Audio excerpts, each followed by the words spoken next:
wabarakatuh. Waalaikumsalam warahmatullahi wabarakatuh. Yang saya hormati kepada Ibu dosen Ibu Hafizah. Di sini saya penapisan 2024 izin menyampaikan hasil penelitian saya.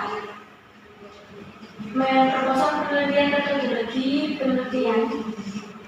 Nah, saya ambil judulnya mengenai analisis faktor-faktor penyebab guru dalam pelaksanaan pembelajaran membaca puisi pada siswa berkebutuhan khusus kelas 5 di SLB Kota Tegal. Berikutnya, untuk latar belakang, peneliti berupaya untuk memberikan gambaran tentang anak berkebutuhan khusus dalam pendidikan inklusif, serta gambaran mengenai pelaksanaan pembelajaran bahasa Indonesia bagi anak berkebutuhan khusus tersebut. Selain itu, peneliti ingin mengkaji faktor-faktor penyebab guru dalam pelaksanaan pembelajaran membaca puisi. Oleh karena itu, peneliti ingin meneliti apa saja dan bagaimana hasil analisis faktor-faktor penyebab guru dalam pelaksanaan pembelajaran bahasa Indonesia materi membaca puisi bagi anak berkebutuhan khusus. Tentunya ada banyak hal untuk dapat dianalisis dari banyak. Peneliti akan melakukan penelitian dengan analisis faktor-faktor penyebab guru dalam pelaksanaan pembelajaran membaca puisi pada siswa berkebutuhan khusus kelas 5 di SD Inklusi Kota Tegal. Berikutnya, faktor penelitian. Ada dua faktor penelitian. Yang pertama, pelaksanaan pembelajaran bahasa Indonesia materi membaca puisi bagi siswa berkebutuhan khusus kelas 5 di SD Inklusi Kota Tegal. Yang kedua, analisis bagaimana analisis faktor-faktor penyebab guru dalam pelaksanaan pembelajaran bahasa Indonesia materi membaca puisi pada siswa berkebutuhan khusus kelas 5 di SD Inklusi Tegal. Terus tujuan penelitian. Tujuan penelitian merupakan sesuatu yang tidak dicapai dari sebuah penelitian. Nah, tujuan penelitian sangat diperlukan agar penelitian dapat terarah dengan jelas. Penelitian kita ini memiliki dua tujuan, yaitu tujuan umum dan tujuan khusus. Berikut akan diuraikan mengenai tujuan umum dan tujuan khusus penelitian ini. Tujuan umum merupakan sesuatu yang ingin dicapai secara menyeluruh. Secara umum, penelitian ini bertujuan untuk mengetahui secara menyeluruh dari pelaksanaan pembelajaran bahasa Indonesia materi membaca puisi. Kita mengetahui bagaimana penyampaian materi membaca puisi pada siswa berkebutuhan khusus kelas 5 di SD Inklusi Kota Tegal. Dan tujuan khusus, ada tujuan khusus. Yang pertama, mampu mengetahui secara rinci mengenai pelaksanaan pembelajaran membaca puisi pada siswa berkebutuhan khusus kelas 5 di SD Inklusi Tegal. Yang kedua, mengetahui faktor-faktor penghambat guru dalam pelaksanaan pembelajaran bahasa Indonesia materi membaca puisi pada siswa berkebutuhan khusus kelas 5 di SD Inklusi Kota Tegal. Manfaat penelitian. Sebuah penelitian yang baik adalah penelitian yang mampu memberikan manfaat bagi lingkungan di sekitarnya. Hasil penelitian ini diharapkan dapat memberikan manfaat baik secara teoritis maupun praktis. Berikut ini akan disampaikan mengenai manfaat teoritis dan manfaat praktisnya.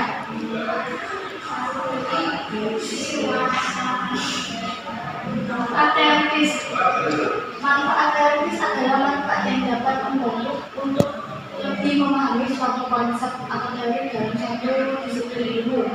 Manfaat teoritis adalah konsep ini yaitu untuk mengembangkan ilmu pendidikan, yaitu pendidikan bahasa Indonesia di sekolah dasar, khususnya sekolah dasar yang mengembangkan pendidikan inklusi dan menambah edukasi dan pendidikan khusus. Yang kedua, manfaat praktis. Manfaat praktis ialah manfaat dari sifat penerapan dan dapat dimanfaatkan untuk keperluan praktis. Misalnya, dalam memecahkan suatu masalah, membuat keputusan, memperbaiki suatu proses yang sedang berjalan. Manfaat praktis pada penelitian seperti ini dapat berdasarkan dari guru, sekolah, dan peneliti. Berikut ini akan diuraikan manfaat praktis dari penelitian ini. Nah, manfaat praktis ada tiga. Ada manfaat bagi guru itu sendiri, mampu dapat mengetahui faktor-faktor penghambat guru dalam pelaksanaan pembelajaran bahasa Indonesia Indonesia materi membaca puisi pada siswa berkebutuhan khusus di kelas 5. Yang kedua, manfaat bagi sekolah untuk sebagai pemasukan bagi sekolah berdasarkan hasil yang didapat peneliti selama melakukan penelitian guna mengembangkan pembelajaran dalam rangka mensukseskan pelaksanaan program pembelajaran bahasa Indonesia materi membaca puisi pada siswa berkebutuhan khusus kelas 5 di SD Inklusi Kota Tegal. Nah, manfaat untuk penelitian ini diharapkan dapat menjadi acuan bagi penelitian selanjutnya. Penelitian selanjutnya dapat melakukan perbaikan dan penyempurnaan bagi penelitian ini serta dapat memberikan manfaat bagi dunia pendidikan. Untuk rumusan masalah, di sini ada 2 rumusan masalah. Yang pertama ada bagaimana pelaksanaan pembelajaran bahasa Indonesia materi membaca puisi pada siswa berkebutuhan khusus kelas 5 di SD Inklusi Kota Tegal. Yang kedua ada faktor-faktor, bagaimana faktor-faktor apa saja yang menghambat guru dalam pelaksanaan pembelajaran bahasa Indonesia materi membaca puisi pada siswa berkebutuhan khusus kelas 5 di SD Inklusi Kota Tegal. Kajian pustaka. Pada bikin kajian pustaka akan dijabarkan tentang kajian teori yang berisi tentang definisi dan konsep mengenai teori.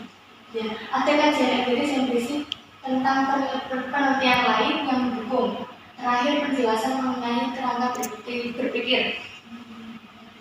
Selanjutnya ada kajian teori. Kajian teori berisi tentang definisi dan teori yang berkaitan dengan penelitian ini. Teori-teori tersebut yakni pengertian belajar, hakikat pendidikan, pembelajaran bahasa Indonesia di sekolah dasar itu apa, terus pembelajaran puisi di kelas 5 itu bagaimana, terus membaca puisi, ada teori tentang pendidikan inklusif, ada teori tentang anak berkebutuhan khusus. Kajian teori diuraikan sebagai tadi. Terus selanjutnya ada kajian empiris. 5 kajian empiris. Yang pertama, penelitian yang telah dilakukan oleh Sahin 2013 pada tahun 2013 oleh mahasiswa Universitas Pamukkale Turki dengan judul The Classroom Teachers Skills to Organize Constructive Learning Environment. Yang kedua, penelitian yang telah dilakukan oleh Afolabi tahun 2014. Yang ketiga, yang telah dilakukan oleh Fitriani, mahasiswa Universitas Negeri Malang dengan judul Faktor-faktor pendukung dan penghambat pelaksanaan kurikulum tingkat kesatuan pendidikan KSP. Yang keempat, ada penelitian yang dilakukan oleh Januari tahun 2012, mahasiswa Universitas Negeri Yogyakarta dengan judul Faktor yang mempengaruhi daya serap belajar siswa dalam mata pelajaran menggambar bangunan gedung di SMK 1. Yang terakhir ada penelitian yang dilakukan oleh Pamungkas 2012, mahasiswa Universitas Negeri Yogyakarta juga dengan judul Identifikasi Faktor-faktor penghambat belajar dalam pada siswa di SMK N1 Depok. Terus berdasarkan kajian dari penelitian yang telah dilakukan tersebut,